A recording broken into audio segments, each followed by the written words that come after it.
साथ मौजूद है जनाब एक्स क्रिकेटर है मोहम्मद मोहसिन साहब, साथ ही साथ हमें ज्वाइन करें अहमद सईद साहब और अहमद कुरैशी साहब। Welcome to all of you जी। आज के मैच और कल के मैच में तो बाद में आते हैं। ये ज़रा एक अभी मेरी नज़र से एक वीडियो गुजरी है, ऑल तो इतनी इंपॉर्टेंट नहीं है, लेकिन इसमें सिर्फ बताना मैं ये चाह रहा हूँ कि आप जो यंग टैलेंट है उसको क्या मैसेज दे रहे हैं। मैं फ़खर जमान की बात कर रहा हूँ जिसको 2 मैचेस की पाबंदी लगाएगी पीसीबी की जानिब से क्योंकि वो बॉल टैंपरिंग में मुलविस पाए गए। ऑल्दो उन्होंने डिनाई किया कि भाई मैंने ऐसा कुछ नहीं किया हुआ, उन्होंने इसको चैलेंज भी किया लेकिन उनकी सुनवाई नहीं हुई, उनको 2 मैचेस की पाबंदी का सामना करना पड़ गया है। लेकिन वीडियो में जनाब लाहौर कलंदर के जो समीन राना साहब हैं वो कह रहे हैं कि ये 2 मैचेस के लिए ये इंटरिम कोच भी हैं, 1 मैच के लिए हेड कोच भी हैं और वो एड्रेस कर रहे हैं यंग टैलेंट को, पूरी टीम को कि जनाब ऐसे ऐसे ये टीम प्लान लेके चल रहे हैं वगैरह वगैरह। मोहसिन साहब, एक तरफ आपको सजा हुई है, आपको चाहिए कि आप उसको एक साइड पे बिठा के समझाएं कि नेक्स्ट टाइम ऐसी हरकत नहीं करनी, हम डिफेंडिंग चैंपियन है, 3 टाइटल हमने जीते हुए, हमारी टीम तगड़ी है, ये आपने क्या कर दिया। और अगर आपने नहीं भी किया तो फिर भी आप खामोश रहे, ये क्या तरीका है, क्या एग्जाम्पल सेट कर रहे हैं उस यंग टैलेंट को। जनाब आप जो मर्जी कर लें, बैकएंड पे अगर आपका टीम ऑनर तगड़ा है ना तो आप कुछ भी कर सकते हैं। जी बिल्कुल, आप ठीक कह रहे हैं। इसमें सबसे इम्पोर्टेंट चीज़ पीसीबी का जो अपना स्टांस है वो बड़ा तगड़ा होना चाहिए कि वो बहरहाल इनकी एक रेगुलेटरी बॉडी है पीसीबी, तो ये कैसे इजाज़त दे सकते हैं कि बीइंग प्लेयर तो वो नहीं खेल सकता, लेकिन आप जेस्चर दे रहे हैं, उसके साथ अगर आप खड़े भी होना है तो लॉ को तो आप अवॉइड नहीं कर सकते ना। अगर मेरा पॉइंट ऑफ व्यू ये है कि अगर फ़खर ज़मान ये समझते हैं कि उन्होंने नहीं किया और उन पे जो इल्ज़ाम है वो ठीक नहीं है, तो वो कोर्ट ऑफ लॉ पड़ी है, वो कमिटीज़ के सामने पेश हुए हैं, उन्होंने कहा है कि जी आपके मौक़िफ़ को उन्होंने तस्लीम नहीं किया, तो फिर आपने कहा जी मैं कोर्ट जा रहा हूँ। तो जब तक ये मामलात कोर्ट में हैं, किसी भी तरह की स्पोर्ट्स एक्टिविटी उनके लिए ठीक नहीं है। और अगर ये वो लाहौर कलंदर जिसने बड़ा अच्छा फैसला किया था कि जी जिस वक़्त सिक्योरिटी ब्रीच हुई तो 10 लाख रुपया फ़ाइन करके एक जेस्चर शो किया था कि वो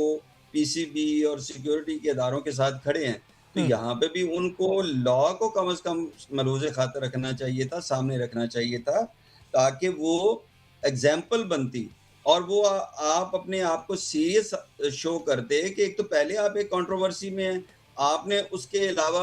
एक और कंट्रोवर्सी खड़ी कर दी कि जी वो आप मतलब आप एक ज़िद लगा रहे हैं ना, एक अना का मसला बना रहे हैं। तो मतलब वहाँ जब आपका जो कोच या हेड कोच ऑलरेडी जो मैनेजर्स मौजूद हैं, उन्हीं को करना चाहिए, आप क्यों एक खामखा से एक इश्यू खड़ा कर रहे हैं? तो ये मेरा ख्याल है ये एक मुनासिब फैसला नहीं है उनका। अहमद सईद साहब, अना का मसला या कोई और मामला? क्योंकि अच्छा अगर आपने ना कुछ किया होता, दाल में कुछ काला ना होता तो उस टाइम भी जो है वो रौला डालते कप्तान जी भी, फ़खर ज़मान इवन खुद हैरान नजर नहीं आए, वो भी चुप करके फील्ड पे चले गए। और अब इस तरह का मामला ये चल क्या रहा है? देखें, चल ये रहा है कि ये कोई नई बात नहीं है। जो पाकिस्तान क्रिकेट बोर्ड है, पाकिस्तान क्रिकेट बोर्ड जब से पीएसएल आया है, पीएसएल एक कमर्शियल ब्रांड के तौर पर जब से इस सर्किट में आया है, तो आप तब से देखें कि मतलब ये कोई नई बात नहीं है कि ओनर्स की इन्वॉल्वमेंट जो है वो इतनी ज़्यादा हो गई है मामलात के अंदर कि पीसीबी जो है वो फ्रेंचाइजेज यानी फ्रेंचाइज ऊपर चली गई हैं, पीसीबी के नीचे रह गया। अब फ़खर ज़मान जो है वो कोई मतलब सितारा जुरत लेकर तो बाहर नहीं हुए टीम से ना। फ़खर ज़मान कोई ऐसे ही हरकत करके टीम से बाहर नहीं हुए कि जिसको लोगों के सामने प्रेजेंट करके एक मिसाल बनाया जाए और आप जो है वो एक केस स्टडी के तौर पर फ़खर ज़मान को सामने रखना चाह रहे हैं कि देखिए कितना टीम मैन है, इसने टीम के लिए कुर्बानी दी है और वगैरह वगैरह। यानी बात यह है कि एक आदमी बॉल टैंपरिंग पे बाहर हुआ है, उसको 2 मैच की पाबंदी हुई है और बजाय इसके कि आप मजीद केयरफुल हों, आप यानी चोर चोरी करे और पसीना जोरी भी करे सामने से। फ़खर ज़मान जितना बड़ा मर्जी प्लेयर है, लाहौर कलंदर जितनी बड़ी मर्जी फ्रेंचाइज है, क्या वो पाकिस्तान क्रिकेट बोर्ड के कोड ऑफ एथिक्स और कोड ऑफ कंडक्ट से बड़े हैं? तो अगर तो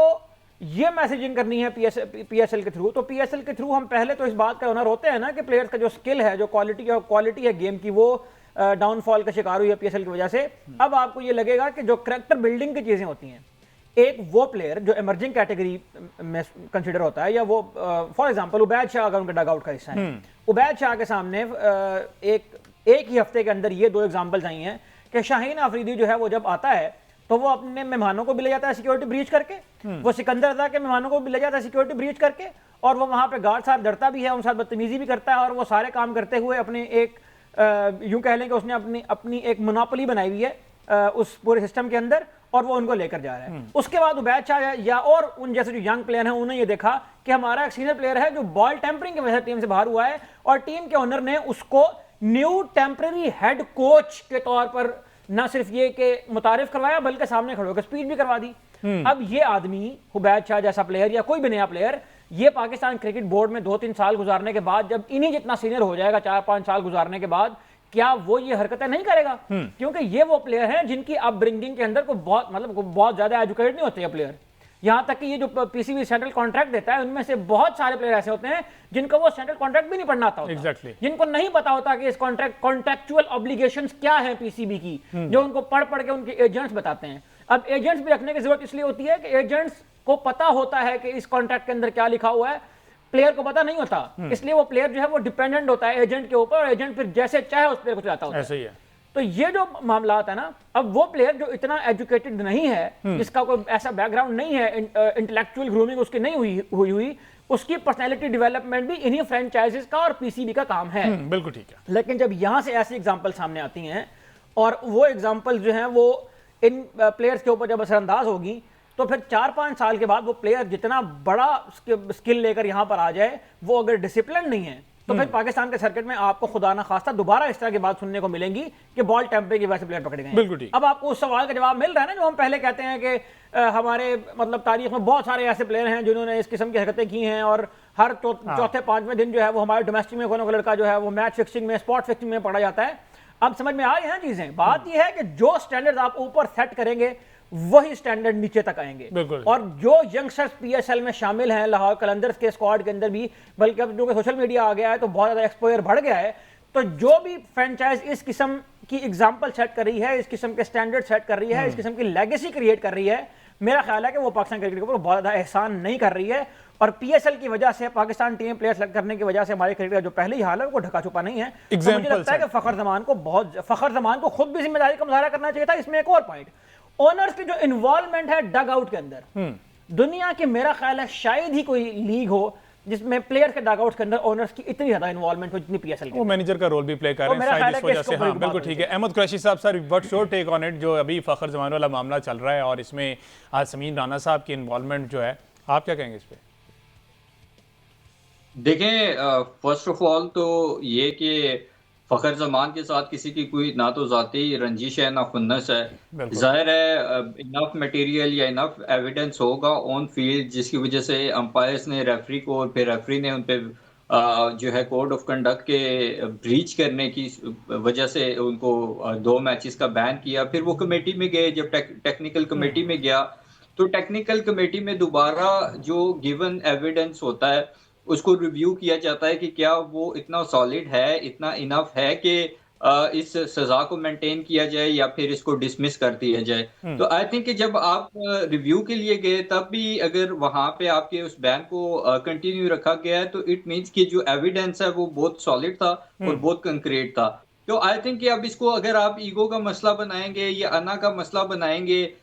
तो फिर आप अपना मेरे ख्याल में मजीद तमाशा ही लगा रहे हैं और लगाएंगे। अब फखर जमान का मैंने ये भी सुना है कि वो कहते हैं क्योंकि मेरा बाकी कैरियर दागदार रहा है तो मैं ये अपने ऊपर लेके रिटायर नहीं होना चाहता, जब मैं जाऊं तो बिल्कुल साफ सुथरा हूं। तो ये मेरे ख्याल में ख्याल उनको तब आना चाहिए था जब वो ये हरकत कर रहे थे, और इतने कैमरे लगे होते हैं, इस तरह की हरकत छुप नहीं सकती। अब कहने का मकसद ये है कि देखें